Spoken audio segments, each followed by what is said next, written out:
जिसने जान बचाई वही हत्यारा। एक समय की बात है।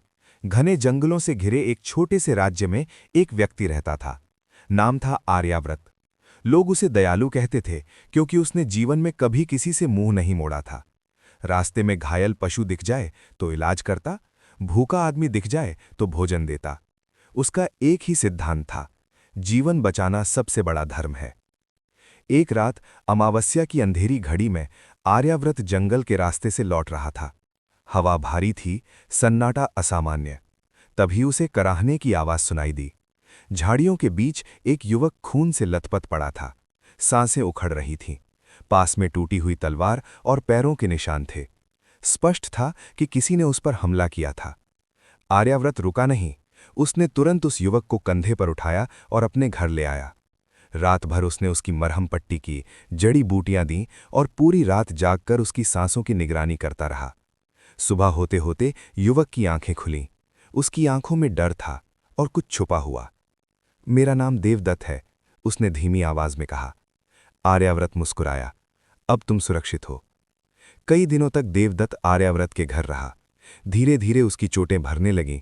वो कम बोलता था, अक्सर खिड़की से बाहर देखता रहता, जैसे किसी अनहोनी की प्रतीक्षा कर रहा हो। आर्याव्रत ने कभी सवाल नहीं किया। उसे लगा जिसे जीवन मिला है उसे समय भी मिलना चाहिए। कुछ ही दिनों बाद राज्य में एक खबर फैल गई। राजकुमार की हत्या हो गई थी। हत्यारा फरार था। राजा ने घोषणा की, जो भी हत्यारे को पकड़वाएगा उसे बड़ा इनाम मिलेगा। सैनिक हर घर की तलाशी ले रहे थे। उस रात देवदत्त ने पहली बार खुलकर बात की। उसकी आवाज कांप रही थी। तुमने मेरी जान बचाई, पर अगर सच जान लोगे तो शायद पछताओगे। आर्याव्रत शांत रहा। देवदत्त बोला, जिस रात तुमने मुझे पाया था उसी रात राजकुमार मारा गया था। कमरे में सन्नाटा भर गया। आर्याव्रत की धड़कन तेज हुई, पर चेहरे पर कोई भाव नहीं। क्या तुम? देवदत्त ने सिर झुका लिया। उसने बताया, राजकुमार अत्याचारी था। उसने कई निर्दोषों को मरवाया था। देवदत्त उसका अंगरक्षक था, पर एक दिन राजकुमार ने उसकी बहन को अपमानित किया। उसी रात क्रोध में उसने तलवार उठाई। वार एक ही था और कहानी वहीं खत्म हो जानी चाहिए थी, पर वो भाग निकला, घायल हुआ और फिर आर्याव्रत से टकरा गया। अगर तुम मुझे सौंप दोगे तो तुम्हें इनाम मिलेगा, अगर नहीं तो तुम अपराध छुपाने वाले कहलाओगे। आर्याव्रत सारी रात सो नहीं सका। उसके सामने उसका सिद्धांत खड़ा था, जीवन बचाना धर्म है, पर राज्य का नियम कहता था हत्यारा दंड का अधिकारी है।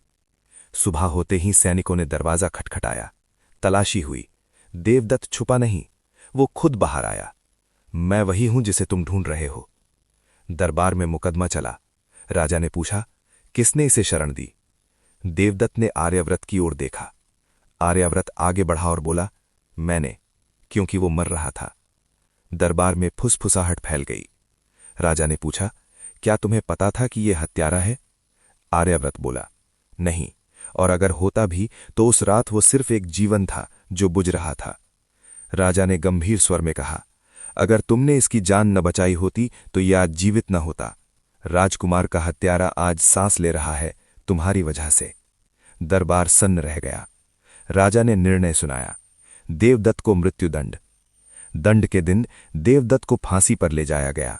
जाते जाते उसने आर्याव्रत की ओर देखा। उसकी आंखों में न पछतावा था न क्रोध, सिर्फ एक सवाल, अगर फिर वही रात आए तो क्या तुम फिर से मेरी जान बचाओगे? आर्याव्रत ने जवाब नहीं दिया। कुछ दिन बाद राज्य में चर्चा शुरू हुई। कुछ कहते आर्याव्रत ने सही किया, उसने एक जीवन बचाया। कुछ कहते वही असली अपराधी है, क्योंकि उसी की वजह से हत्यारा बचा रहा। राजा ने फिर से उसे दरबार में बुलाया। बताओ, राजा ने पूछा, क्या तुम खुद को दोषी मानते हो? आर्याव्रत ने कहा, मैंने किसी को नहीं मारा, मैंने सिर्फ मरते हुए इंसान को मरने नहीं दिया। राजा बोला, पर अगर तुम उसे मरने देते तो राजकुमार का हत्यारा दंड से बच जाता। आर्याव्रत ने शांत स्वर में कहा, अगर किसी को बचाना अपराध है तो हां, मैं अपराधी हूं, पर अगर हम ये तय करने लगें कि कौन जीने लायक है और कौन नहीं, तो फिर हत्यारे और हमारे बीच फर्क क्या रह जाएगा? दरबार मौन सा। राजा ने कोई दंड नहीं दिया, पर कहानी यहीं खत्म नहीं हुई। समय बीत गया। लोग जब भी उस घटना को याद करते एक ही प्रश्न उठता, असली हत्यारा कौन था? जिसने तलवार चलाई या जिसने जान बचाई, ये जानते हुए कि वो जान किसी और की मौत बन सकती है। अगर आप राजा होते तो दोषी किसे ठहराते?